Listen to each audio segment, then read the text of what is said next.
Bonjour. Aujourd'hui, lundi, le 30 janvier, on va entendre ensemble un évangile de Marc.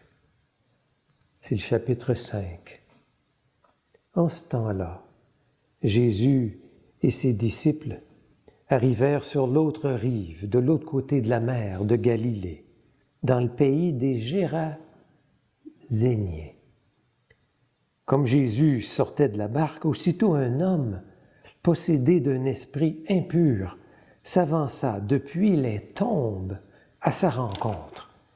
Il habitait dans les tombeaux.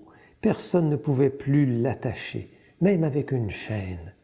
En effet, on l'avait souvent attaché avec des fers aux pieds et des chaînes, mais il avait rompu les chaînes, brisé les fers. Personne ne pouvait le maîtriser. Sans arrêt, nuit et jour, il était dans les tombeaux et sur les collines, à crier et à se blesser avec des pierres. Voyant Jésus de loin, il accourut, se prosterna devant lui et cria d'une voix forte, « Que me veux-tu, Jésus, fils du Dieu très haut? Je t'adjure, par Dieu, ne me tourmente pas. » Jésus lui disait en effet, « Esprit impur, sors de cet homme. » Et il lui demandait, « Quel est ton nom? » L'homme lui dit, « Mon nom est Légion, car nous sommes beaucoup. » Et il suppliait Jésus avec insistance de ne pas les chasser en dehors du pays. Or, il y avait là, du côté de la colline, un grand troupeau de porcs qui cherchait sa nourriture. Alors les esprits impurs supplièrent Jésus, « Envoie-nous vers ces porcs, et nous entrerons en eux. » Il le leur permit. Ils sortirent alors de l'homme, entrèrent dans les porcs, et du haut de la falaise, le troupeau se précipita dans la mer. Il y avait environ 2000 porcs, et ils se noyaient dans la mer. Ceux qui les gardaient prirent la fuite. Ils annoncèrent la nouvelle dans la ville et dans la campagne, et les gens vinrent voir ce qui s'était passé. Ils arrivent auprès de Jésus, ils voient le possédé, assis, habillé et revenu à la raison, lui qui avait eu la légion de démons. Ils furent saisis de crainte. Ceux qui avaient vu tout cela leur racontèrent l'histoire du possédé et ce qui était arrivé au porc. Alors ils se mirent à supplier Jésus de quitter leur territoire. Comme Jésus remontait dans la barque, le possédé le suppliait de pouvoir être avec lui. Jésus n'y consentit pas. Il lui dit, « Rentre à la maison auprès des tiens, annonce-leur tout ce que le Seigneur a fait pour toi, dans sa miséricorde. » Alors l'homme s'en alla, il se mit à proclamer dans la région de la Décapole ce que Jésus avait fait pour lui, et tout le monde était dans l'admiration. Une lampe sur mes pas, ta parole, une lumière sur ma route. Alors cet évangile d'aujourd'hui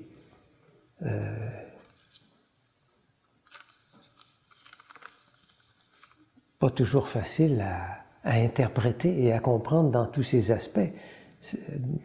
Avec les oreilles et la mentalité qu'on a aujourd'hui, d'entendre que Jésus chasse des démons, les envoie dans un troupeau de porcs et que les porcs se noient dans la mer, on se demande qu'est-ce qui était vraiment historique.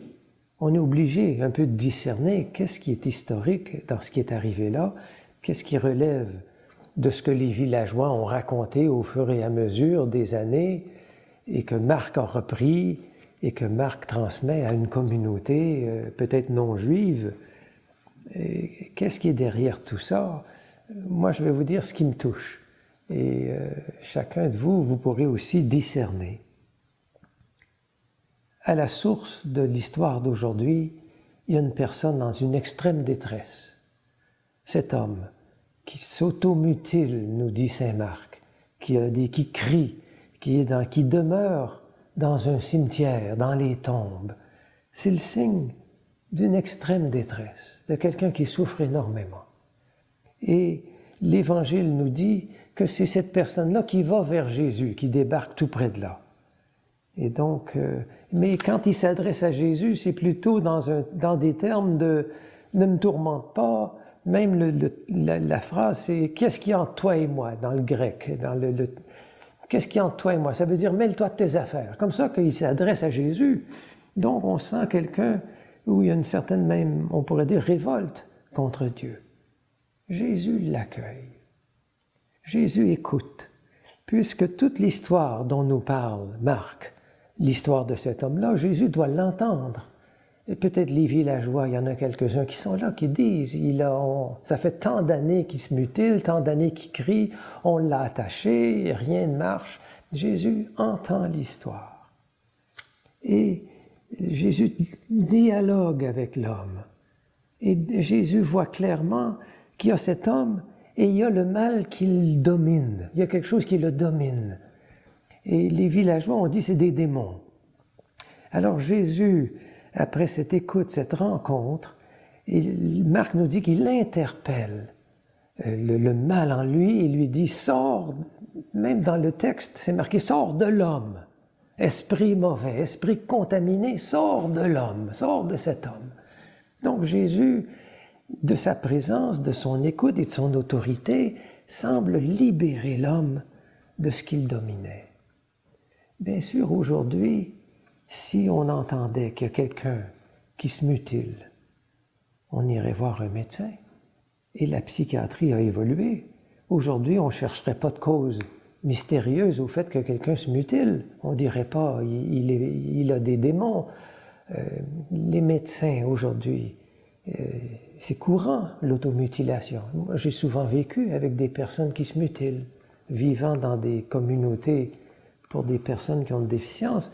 Beaucoup de personnes ont tendance parfois à se frapper. J'ai vu des enfants se donner des coups de poing dans la figure. On ne savait pas quoi faire. C'est très difficile de demeurer auprès d'une personne, d'un enfant qui se mutile. Et donc, les médecins nous expliquent que souvent, ces personnes souffrent d'une angoisse ou de quelque chose de profond à l'intérieur et aiment mieux se frapper que de faire face à la souffrance intérieure. C'est comme une façon de vivre avec une souffrance intérieure profonde.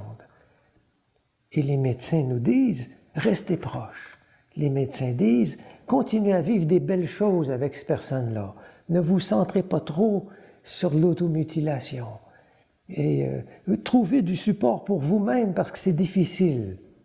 Alors aujourd'hui, on aura une autre approche. Mais quand je regarde ce que Jésus fait, il fait exactement ce qu'un médecin demanderait de faire. Reste proche, dialogue, essaie de vivre des belles choses avec la personne et comprend la source de son mal. Et c'est tout ce que Jésus fait. Mais Jésus a aussi cette présence de Dieu en lui qui touche sûrement la personne malade. Et cette présence de Dieu, d'une façon, libère cet homme. Je ne pense pas que c'est arrivé d'un seul coup. Je pense que cet homme-là a dû commencer à fréquenter Jésus, puisque l'Évangile nous dit que ça se termine, il est assis et il est habillé. Il n'y avait sûrement pas de garde-robe dans le cimetière, cet homme possédé-là. Et c'est peu à peu, il me semble, avec le temps, rencontrant Jésus, peut-être retournant dans son village, que peu à peu, il s'est libéré de cette domination qui l'étouffait. Il a commencé à s'habiller. Puis un jour, on le retrouve assis auprès de Jésus et il demande à Jésus, « Je veux être avec toi, je veux te suivre. » C'est très, très beau. Et Jésus discerne. Jésus lui dit, « Non, tu vas rentrer chez toi et tu vas annoncer que Dieu a fait miséricorde. » Jésus ne lui dit pas, « Tu vas annoncer que c'est moi. » Jésus sait bien qu'il est dans le territoire des non-juifs. Il est dans le territoire des personnes qui ont d'autres traditions religieuses, mais il lui dit, tu vas annoncer que Dieu est miséricorde. Miséricorde, ça veut dire le cœur collé sur la misère. Miséricorde. Dieu est quelqu'un, une présence qui a le cœur collé sur la misère des hommes. Et c'est ça que cette personne-là semble va vivre. Ça va être sa mission. Qu'est-ce que ça veut dire pour nous, les communautés chrétiennes, quand Marc nous écrit cette histoire? Je pense que Marc est en train de nous dire, il n'y a personne dont la vie n'est pas digne d'être vécue. Il n'y a personne, même les plus rejetés, ceux dont personne ne veut s'approcher parce que c'est trop difficile de demeurer auprès d'elle, à cause de leur caractère, ils s'automutilent, beaucoup s'automutilent aujourd'hui par la nourriture, la drogue, même le travail, on se détruit.